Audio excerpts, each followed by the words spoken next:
Alors maintenant, Gabriel, j'aimerais aborder avec toi le sujet de l'évolution spirituelle, de la spiritualité. Je me posais quelques petites questions, notamment sur les 7 corps, parce que j'ai entendu dire, j'ai lu notamment un livre, c'est Rampa, qui parle des 7 corps, et notamment du corps astral, du corps éthérique. Pour moi, on n'avait qu'un seul corps, c'était le corps physique, bien évidemment, celui qu'on voit. Qu'en est-il? Qu'est-ce que tu penses de ça, des 7 corps?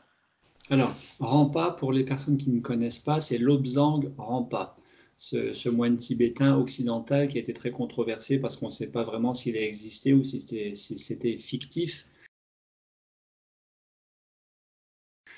Quand j'étais adolescent, j'ai lu à peu près tous les Lobsang Rampa. Il y en a une vingtaine, je ne sais plus combien. Je les ai absolument tous lus. Donc j'ai commencé un petit peu comme ça mon cheminement spirituel aussi d'un point de vue littérature. Alors, pour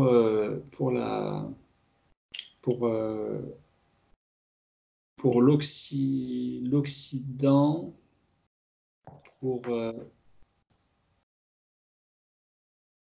oui, entre l'Occident et l'Orient, il serait décrit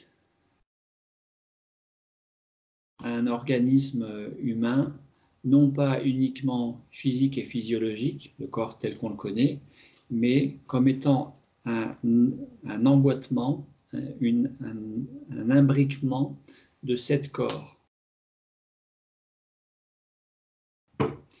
7 corps énergétiques, vibratoires, dont le premier étant suffisamment densifié pour que nous le percevions par les 5 sens, qui est le corps physique. Voilà, le corps physique, c'est un corps énergétique qui est densifié. Malgré tout densifié, la physique et la physique quantique disent que de ce corps physique, au niveau vibratoire, infra-atomique, au niveau de la cellule et même plus petit que l'atome, eh bien, on dit que la matière physique, c'est quand même composé de 99,9% de vide ou d'espace. Quand même intéressant de savoir qu'à ce niveau-là, il n'y a finalement quasi que du vide. Donc le plein serait composé surtout de vide. C'est paradoxal pour le mental, mais c'est quand même la réalité. Et donc, nous décririons 7 corps. Corps physique, avec un système osseux, musculaire, neurologique, vasculaire, etc., mais aussi un système énergétique. Énergétique avec les méridiens et ce qu'on appelle les chakras, qui seraient des croisements, des carrefours principaux d'un ensemble de méridiens. Eh bien, à partir de cette dimension énergétique, il y aurait une émanation énergétique qui engloberait le corps physique, qui serait le corps éthérique. Le corps éthérique, que beaucoup de gens confondent avec l'aura. Les gens parlent de l'aura, confondant l'aura astrale, du corps astral, avec l'aura éthérique, du corps éthérique. Le corps éthérique serait l'émanation, en termes de vitalité, le reflet de vitalité du corps physique. Après le corps éthérique, il y aurait le corps astral. Le corps astral dont on dit que c'est le corps des émotions. Le corps éthérique faisant en général quelque chose comme à peu près 1 mètre d'expansion au-delà du corps physique. Le corps astral, lui, ferait entre 1,5 à 3 mètres possible de rayonnement, d'expansion au-delà du corps physique. Alors, ce ne sont pas des corps qui se superposent, ce sont des corps qui s'interpénètrent. C'est le principe des poupées gigognes. Oui. Corps physique, corps éthérique, corps astral. Et après le corps astral, il y aurait en 4e enveloppe, 4e corps, le corps mental. Le corps mental dont il faut distinguer le mental inférieur, qui est plutôt la conscience inférieure qui serait le propre du mental, et schématiquement propre au cerveau gauche, dans les 2 hémisphères cérébrales, gauche et droit. Et il y aurait l'équivalent du cerveau droit qui serait non pas la conscience inférieure du mental, mais la conscience, et qu'on pourrait dire conscience supérieure, propre à la conscience. Mental inférieur, mental supérieur, le corps mental. Après le corps mental, il y aurait corps causal. Le corps causal qui serait la banque où seraient stockés les programmes conditionnant l'être humain sur un plan métaphysique, sur un plan métaphysique. Avec corps causal, eh bien, la notion du karma. C'est un peu compliqué, parce qu'on a aussi ces éléments-là dans le niveau du corps astral, a priori, de ce qui est décrit dans la littérature. En tout cas, corps causal, à l'origine de, la cause de. Et puis après le corps causal, deux enveloppes qui seraient le propre de la transcendance et du divin. Corps bouddhique, relatif à Bouddha, corps bouddhique, et corps atmique qui est l'Atman. Atman, c'est l'âme. Donc, cette enveloppe. De ces 7 enveloppes, nous décrivons 4 corps inférieurs, corps physique, éthérique, astral, mental, et 3 corps supérieurs, causal, bouddhique, atmique. D'accord.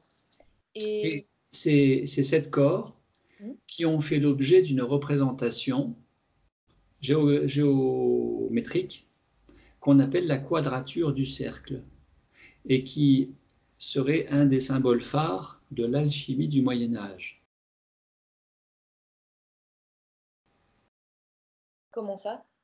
L'alchimie du Moyen-Âge, dont le credo était de transformer le plomb en or. Mais qui a fait aussi l'objet de combien de personnes qui ont été brûlées sur le bûcher. Il n'y a pas que les sorcières qui ont été brûlées sur le bûcher. Et donc, probablement, transformer le plomb en or était plutôt un code, une codification symbolique pour exprimer plus particulièrement, ou exprimer surtout, le transformer le plomb de la personnalité en l'or de l'esprit. Et comment transformer le plomb de la personnalité en l'or de l'esprit?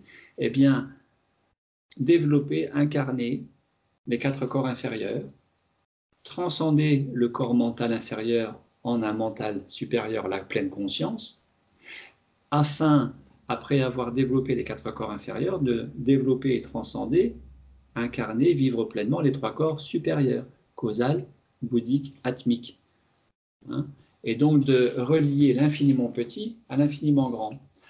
La pseudo-conscience du moi névrotique, le petit soi, en la conscience transcendée du soi extatique, le grand soi.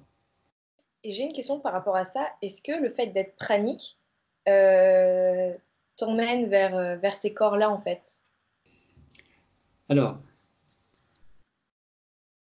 bien évidemment, l'état pranique, qui est la capacité à être en autonomie de la nourriture conventionnelle, solide, liquide, les jus de fruits, les jus d'orange, enfin les jus de fruits, les jus de légumes, et puis le manger en tant que tel, nécessite d'avoir détoxiné, d'avoir déconditionné, d'avoir expansé cette conscience de l'ici et maintenant, et d'être beaucoup moins pris, infiniment pris par la pseudo-conscience, le mental, le blabla, d'être infiniment moins dans le passé ou dans le futur, et infiniment plus dans le présent. L'état méditatif au présent, le plus naturel et authentique possible au présent avec soi-même, fait que le fameux développé des 4 corps inférieurs sont infiniment beaucoup plus, on va dire beaucoup plus développés chez le pranique que chez le non-pranique.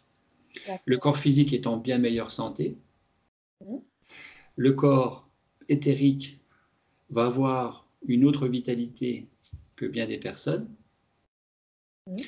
Le corps astral, qui est le corps des émotions, les émotions sont apaisées et vont dans beaucoup moins de up and down émotionnel, propre aux mangeurs, pour aller beaucoup plus dans, au-delà de l'émotion, il y a le sentiment de la joie et de l'amour spontané qui émane à partir du cœur, le cœur, sans raison particulière, et qui est beaucoup plus le propre du pranique que du non-pranique. Et donc, corps physique, éthérique, astral, mental, ça va beaucoup mieux chez le pranique. En général, c'est quand même ça. Et donc, non pas que nous avons un temps d'avance par rapport aux autres, mais que le pranique a une toute autre santé physique et un tout autre équilibre global dans sa sphère mentale émotionnelle que le mangeur conventionnel, c'est évident.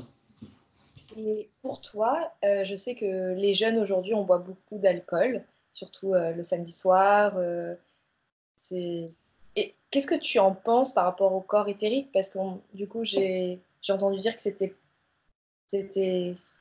mauvais de boire de l'alcool par rapport aux énergies, par rapport... D'ailleurs, c'est Rampa qui en parle dans ses livres, qui dit que l'alcool, c'est vraiment la chose à bannir de sa vie.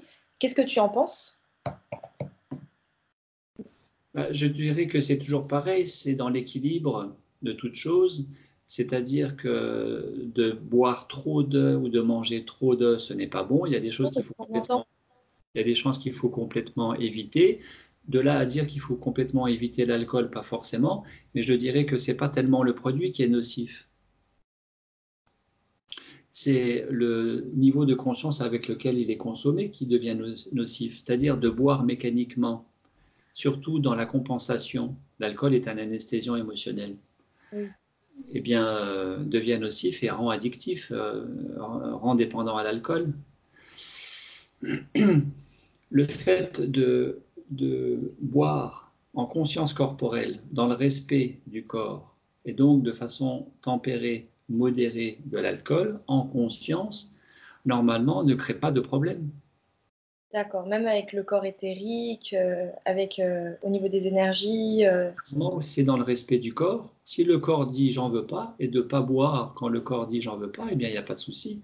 Si le corps est OK pour un verre de vin, on dit bien que le Christ a célébré, consacré la vie avec le vin, qui serait le sang du Christ, etc., etc.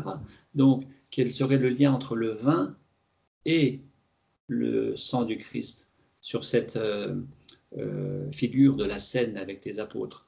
Quel serait le lien? Pour moi, c'est la conscience. Ça ne veut pas dire qu'avec la conscience, on va boire des litres et des litres. C'est pas ça. C'est qu'avec la conscience, il est tout à fait possible de boire, mais pas forcément de boire excessivement, de boire à hauteur de ce que le corps est, d'être en accord avec le corps pour boire et de ne pas se priver pour autant. Et pour le café, c'est la même chose. Oui, c'est pas forcément un problème.